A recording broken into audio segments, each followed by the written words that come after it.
Imagine losing something precious to you. Not precious in terms of its price, precious in the sense that you can never replace it.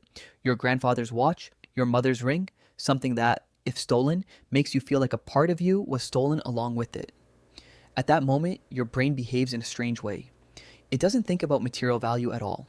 It thinks about something much deeper.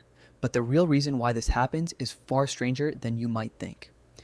This story won't take you to a bank vault or a museum.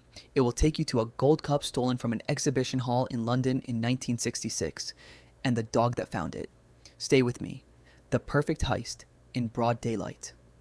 In 1966, England was preparing to host the World Cup for the first time. The original trophy, called the Jules Rimet Trophy, was made of near solid gold and adorned with sky blue gemstones. This cup wasn't just a prize, it was a symbol. Every nation that won it felt they had conquered something far bigger than football. A few weeks before the tournament, the trophy was placed in an exhibition of rare stamps and coins at Westminster Central Hall, secured inside a glass display case under guard. The question that will echo throughout this story: how did something of this value, guarded in this manner, vanish in the middle of the day? On Sunday, March the 20th, 1966, security was lighter than usual. The hall was closed but not completely empty. Someone slipped in through a side door, broke the back lock of the glass case, and walked out with the cup without anyone noticing. There were no modern surveillance cameras, no alarms, just a glass case and a standard lock. This in itself is bizarre because our brains assume that anything important must be protected by security that matches its value. The reality was the exact opposite. The ransom and the dead end. Just a day later, the football associations received a ransom note. The thief demanded £15,000, a massive fortune at the time, in exchange for the safe return of the cup. The police arranged a sting operation to catch the culprit. A man named Edward Betchley, showed up and was promptly arrested, but the cup was nowhere to be found. He claimed he was merely a middleman for the real thief and denied knowing where it was hidden. Despite intense interrogation and searches, the cup remained completely missing for 7 days. Then, the breakthrough came. It didn't come from a detective, a camera, or a confession. It came from a dog. Enter Pickles the dog. A mixed-breed dog named Pickles was out for a walk with his owner in his South London garden. Sniffing around a bush, Pickles noticed a package wrapped tightly in old newspapers. His owner tore open the paper, only to find the iconic World Cup trophy staring back at him. 7 days of intense, high-profile police work, and the mystery was solved by a dog on a casual walk. Pickles instantly became a national hero. He appeared on television. He was interviewed at press conferences. Legend has it he was even invited to the celebration banquet after England won the tournament. The psychology of value. Why do we care? Why is this story still so captivating more than half a century later? Part of us loves it when a highly complex problem is solved by something beautifully simple. But there is a much deeper psychological question here.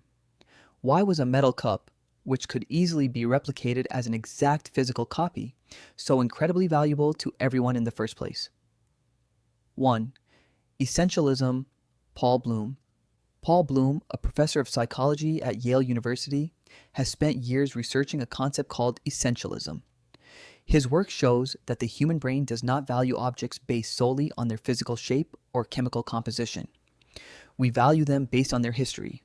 An exact replica of the Jules Rimet trophy, made of the same gold, matching the exact weight and design, would never hold the same emotional value. Why? Because your brain isn't buying the metal. It is buying the story. The cup that Pelé lifted, the cup touched by legendary players who fought for it on the pitch, possesses an essence that cannot be replicated. 2. The chain of ownership.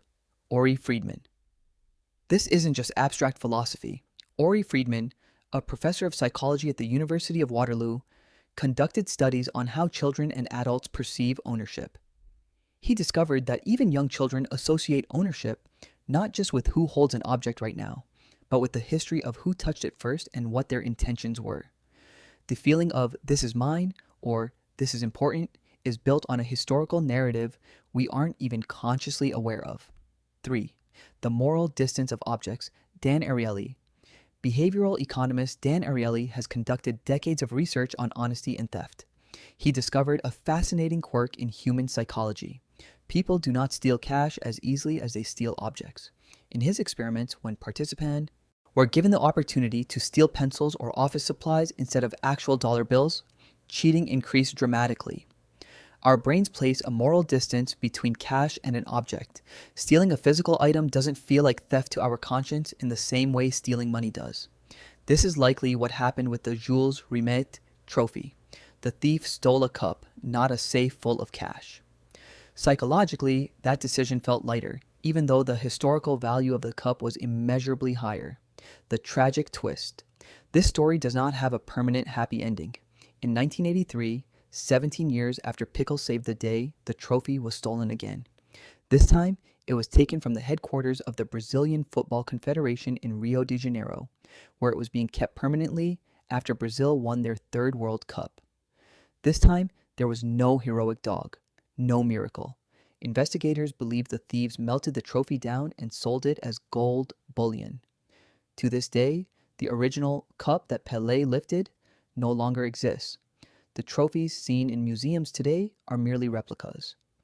This tragic end perfectly illustrates Paul Bloom's theory of essentialism. The thief who melted the cup saw only its physical metal and cash value. The millions of fans who wept at the news saw its history. Both were looking at the exact same physical object, but they perceived entirely different realities. The mirror in your pocket. This isn't just an old story about sports and thieves, it is a mirror to your own life. You undoubtedly own things like this. Not a gold cup, but objects that operate on the exact same psychological principle. An old, blurry photo on your phone. A cheap piece of jewelry given to you by someone who is no longer here. A childhood toy. If put up for auction, these things might be worth next to nothing. Yet, you would never sell them.